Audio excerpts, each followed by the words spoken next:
как да махнем вътрешната и външната дръжка на Sprinter. Този модел от 2005-2006 година. Така, първо, когато сваляме вътрешната, ето тази пластмаса, трябва да я натиснете надясно, навън. Сега малко ме е трудно се на ръка. Така, натисвате и щраква.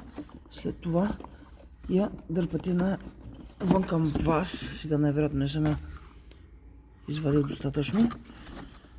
Значи идеята е да я дръпнете надясно и да я извадите полека. Така, с една ръка ме е трудно, да, но това е. Ето, нагоре. Така, и полека. Така, излиза. След това имате два болта, тук, които трябва да развиете. Те са хванати тук и тук. Когато свалите дръжката, полека, тук има едно жило, което също се маха. Ето го.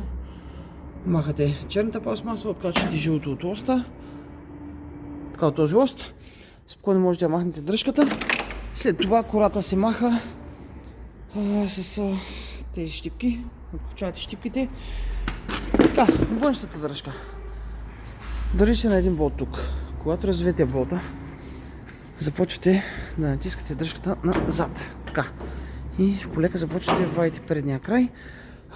Идеята е, когато извадите предния край, тук ето тази щипка да откопче. Само да видим дали виждате така.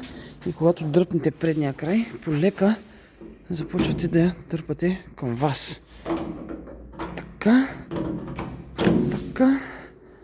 И ето този край излиза. Това е, самата дръжка няма жила или нещо такова, значи самия лост, когато се дърпа ето този лост. Така, че всичко е механично. Това е начинът за сваляне на двете дръжки.